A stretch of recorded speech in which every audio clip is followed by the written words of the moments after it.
नमस्कार students, EMRS TGT computer science tier 2 exam की तैयारी की इस क्लास में आप सबका स्वागत है। आज हम एक बहुत ही इंपॉर्टेंट और फंडामेंटल टॉपिक कवर करेंगे जिसका नाम है programming tools and language translators. तो चलिए एक बहुत ही फंडामेंटल सवाल से शुरू करते हैं। सोच के देखिए, आप कोड लिखते हैं पाइथन या C++ में, है ना? ये तो इंग्लिश जैसी ही लगती है, लेकिन कंप्यूटर को ये सब समझ नहीं आता। उसको तो सिर्फ एक ही भाषा आती है, ज़ीरोज़ और वंस की, जिसे हम कहते हैं बाइनरी। तो फिर ये जादू होता कैसे है? कैसे आपका इंग्लिश जैसा कोड कंप्यूटर के लिए ज़ीरोज़ और वंस में बदल जाता है? चलिए इस पूरे प्रोसेस को आज हम डीकोड करते हैं। इस सवाल का जवाब ढूंढने के लिए हम इन टॉपिक्स को एक एक करके समझेंगे। सबसे पहले ट्रांसलेटर्स की जरूरत ही क्यों है, फिर हम सोर्स और ऑब्जेक्ट कोड के कॉन्सेप्ट को क्लियर करेंगे। उसके बाद हम तीन मेन ट्रांसलेटर्स असेंबलर, कंपाइलर और इंटरप्रेटर की वर्किंग को डिटेल में समझेंगे। और आखिर में कंपाइलर और इंटरप्रेटर के बीच का डिफरेंस देखेंगे, जो कि एग्जाम पॉइंट ऑफ व्यू से बेहद जरूरी है। तो पहला सवाल, ट्रांसलेटर्स की जरूरत ही क्यों है? इसका सीधा सा जवाब है एक लैंग्वेज बैरियर। हम इंसान हाई लेवल लैंग्वेजेस में आसानी से काम कर सकते हैं, लेकिन कंप्यूटर का जो ब्रेन है यानी CPU, वो सिर्फ मशीन लैंग्वेज समझता है। इस गैप को भरने के लिए, इस दूरी को मिटाने के लिए ही लैंग्वेज ट्रांसलेटर्स काम आते हैं। यहाँ देखिए, एक तरफ हैं हम प्रोग्रामर्स जो पाइथन, C++ जैसी आसान भाषाओं में कोड लिखते हैं, और दूसरी तरफ है हमारा कंप्यूटर हार्डवेयर जो सिर्फ 0 और 1 को पहचानता है। इन दोनों के बीच में लैंग्वेज ट्रांसलेटर एक ब्रिज यानी एक पुल का काम करता है, जो हमारी भाषा को मशीन की भाषा में कन्वर्ट करता है। अब आगे बढ़ने से पहले दो टेक्निकल टर्म्स को अच्छे से समझ लेते हैं, क्योंकि इनके बिना आपका एग्जाम का आंसर अधूरा है। ये टर्म्स हैं सोर्स कोड और ऑब्जेक्ट कोड। ट्रांसलेशन से पहले क्या होता है और ट्रांसलेशन के बाद क्या बनता है? सोर्स कोड आसान शब्दों में वो कोड है जो आप यानी प्रोग्रामर लिखते हैं। ये किसी भी हाई लेवल लैंग्वेज जैसे C++, जावा या फिर असेंबली लैंग्वेज में हो सकता है। इसकी सबसे बड़ी पहचान है कि ये ह्यूमन रीडेबल होता है, यानी इंसान इसे पढ़ और समझ सकता है। और दूसरी तरफ है ऑब्जेक्ट कोड, जिसका दूसरा नाम मशीन कोड भी है। ये आपके सोर्स कोड का ट्रांसलेटेड वर्जन है। ये ज़ीरोज़ और वंस की फॉर्म में होता है, जिसे कंप्यूटर का प्रोसेसर डायरेक्ट समझकर चला सकता है, यानी एग्जीक्यूट कर सकता है। ये जो प्रोसेस आप स्क्रीन पर देख रहे हैं, ये इस पूरे टॉपिक का सार है। एग्जाम में इस तरह का सिंपल सा डायग्राम जरूर बनाएं। देखिए, स्टेप 1 प्रोग्रामर ने सोर्स कोड लिखा। स्टेप 2 वो कोड एक लैंग्वेज ट्रांसलेटर के पास गया। स्टेप 3 ट्रांसलेटर ने उसे ऑब्जेक्ट कोड में बदल दिया। और आखिरी स्टेप 4 CPU ने इस ऑब्जेक्ट कोड को रन कर दिया। सिंपल। चलिए अब अपने पहले टाइप के ट्रांसलेटर की बात करते हैं, जिसका नाम है असेंबलर। ये एक बहुत ही स्पेसिफिक काम के लिए बनाया गया है, लो लेवल असेंबली लैंग्वेज को ट्रांसलेट करने के लिए। एक असेंबलर का काम बिल्कुल साफ है। ये असेंबली लैंग्वेज में लिखे गए प्रोग्राम को मशीन लैंग्वेज यानी ज़ीरोज़ और वंस में बदलता है।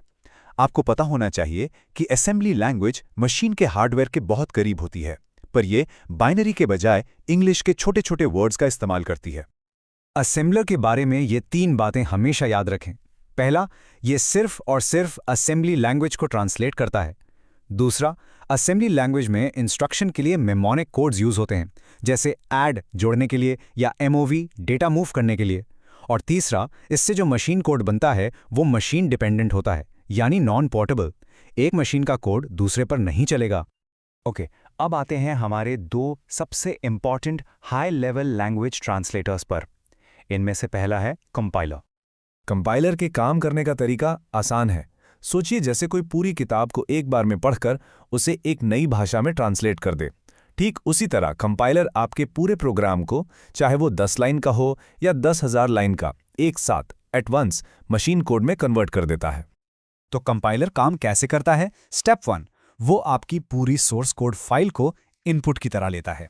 स्टेप 2, वो पूरे प्रोग्राम को स्कैन करके सारी गलतियों यानी सिंटैक्स एरर्स की एक लिस्ट बना देता है। स्टेप 3, अगर कोई भी एरर नहीं है तो वो एक अलग से एग्जीक्यूटेबल फाइल .exe फाइल बना देगा। और स्टेप 4, इस फाइल को चलाने के लिए आपको कंपाइलर की दोबारा जरूरत नहीं पड़ती। तो इसके फायदे और नुकसान क्या है? देखिए, सबसे बड़ा फायदा है स्पीड। एक बार आपने कंपाइल कर दिया तो एक रेडीमेड एग्जीक्यूटेबल फाइल बन जाती है, जो रॉकेट की तरह तेजी से चलती है। और हाँ, इस फाइल को चलाने के लिए बार बार कंपाइलर की जरूरत नहीं पड़ती। पर इसका एक नुकसान भी है, और वो है डीबगिंग। मान लीजिए आपके 1000 लाइन के कोड में एक छोटी सी गलती है। आपको उसे ठीक करना होगा और फिर पूरे 1000 लाइंस को दोबारा से कंपाइल करना पड़ेगा। इसमें वक्त लगता है। चलिए अब हमारे दूसरे मेजर ट्रांसलेटर इंटरप्रेटर को समझते हैं। इसका काम करने का अंदाज कंपाइलर से एकदम अलग है। इंटरप्रेटर की आप तुलना कर सकते हैं एक लाइव ट्रांसलेटर से जो मीटिंग में होता है।